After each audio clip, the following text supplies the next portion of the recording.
asalaamaaleykum wa rahmatullah Makhtar Dramé si kàddu gi ma ñëwaat ak yéen rek si beneen numéro tey nag maa ngi ñëw si militaire invalide yi ñi nga xamante ni dañoo ñàkk seen i cër si guerre yi nga xamante ni ñu ngi si laan dem di taxawal Sénégal ngir sécurité Sénégal waaye su ma defee benn taxaw seetlu muy ñooñu de militaire invalide yi depuis Abdou Diouf bu bis yàlla tey bii benn jooytu bi la ñuy jooytu depuis nag Abdou Diouf bis yàlla tey bii nii benn jooytu bi la ñuy jooytu seen àq ak seen yelleef kenn joxul leen ko. kenn joxut leen ko taxawal Sénégal aar Sénégal xeexal Sénégal pour ñu nekk ci jàmm seen ak seen yelleef mënu leen ko jox jëlee neen fa ay blessures yu métti yoo xamante ne mënatuñuy liggéey ñu yor njaboot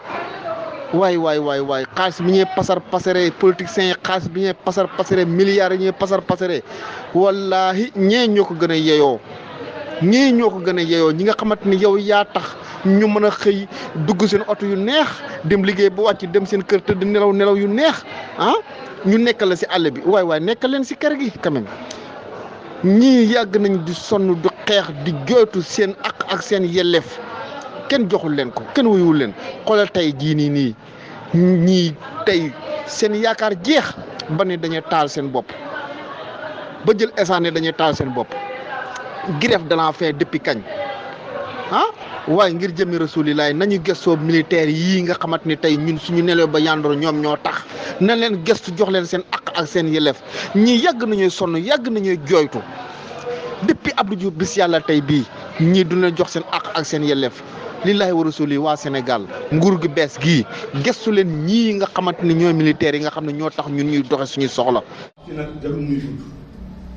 ça fait mardi ba tey la vendredi les anciens militaires invalides Sénégal xeexal seen réew war leen amal mbégte bu mu leen war a jox muy ndàmpaay suñu wàllu pharmacie suñu wàllu paiement suñu pension yi baaxul ñu def grève de la faim am lu ñu metti ñu autorités yi dégguñu ci boobu ba tey ñu ngi négliger amul benn autorité teg tànkam bu ñu defee grève de la faim ba tey amul autorité militaire amul autorité civile boo xam ne teg na fi tànkam sax masawuñu jéem a xam sax ñu suñu nekk dafa mel ni nag ñun bokkuñu si réew mi bokkuñu Sénégal ba tax na décision bi ñu jël mooy jigéenu Talaatay Leer la ñu defoon muy taal seen bopp ngir lan ngir ragal ku leen gàcceel ak ku leen toroxal ginnaaw ñoom ñii jigéen ñoo mënoon loolu assainissement ñuy góor porté woon tamit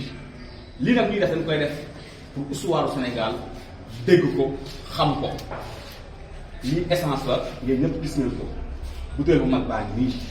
su ngoonee moom la ñuy def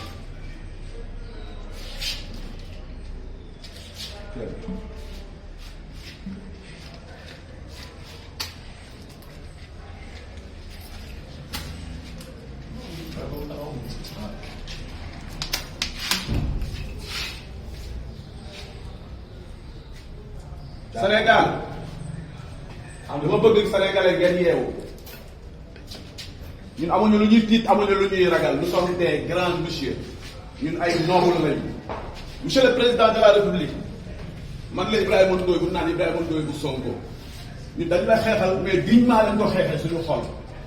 ñun soxoruñu mais bu dëgg jotee dañ koy wax bu dee jub-jubal bi ngay wootee moo am ñu dañoo ñëw pour jub-jubal parce que am na àq boo xam ne ñun àq duñ suñu ko dañoo njaboot ouverture yaa ngi nii commission ad hoc baa ngi nii xaalis baa ngi des monsieur le président de la république c'est nos chefs qui veulent nous diviser dëgg ji la bëgg a wax nga bëgg koo dégg ñu déggoo ko tête à tête ñun ñoo la ko mën a wax kon fexeel nga rencontré ñu wax ñu waxtaan ak yow nga xam ni dëgg ji feeñ na parce que suñu chef yi ñoo ñuy baare ak yow mais dans d'ici 6 mois ngeen fi defagum ñun ñëwuñu pour di leen xeexal mais dañoo ñëw pour wax leen dëgg parce que bëggatuñoo marche bëggatuñoo génne télé. day taal boppam mi ngi taal boppam téye ko kay mi ngi taal boppam bàyyi ko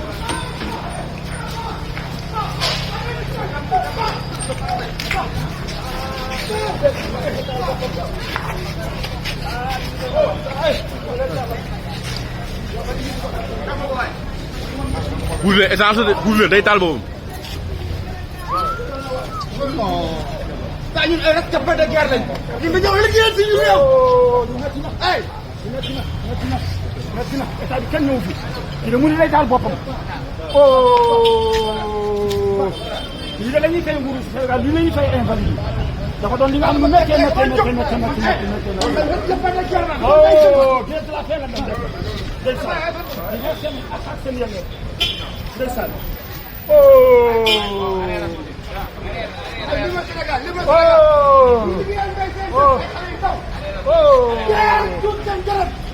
doy na waar ay minable doy na waar di nga day minable yéen doy na waar ndeysaan xoolal rek demoon xeexal seen réew def lépp mu dugg a taal seen bopp ndeysaan lépp gouvernement bi war leen a fay seen i droit fay ñu leen seen droit lii la leen di fayee xoolal ma lii rek lu ñaaw la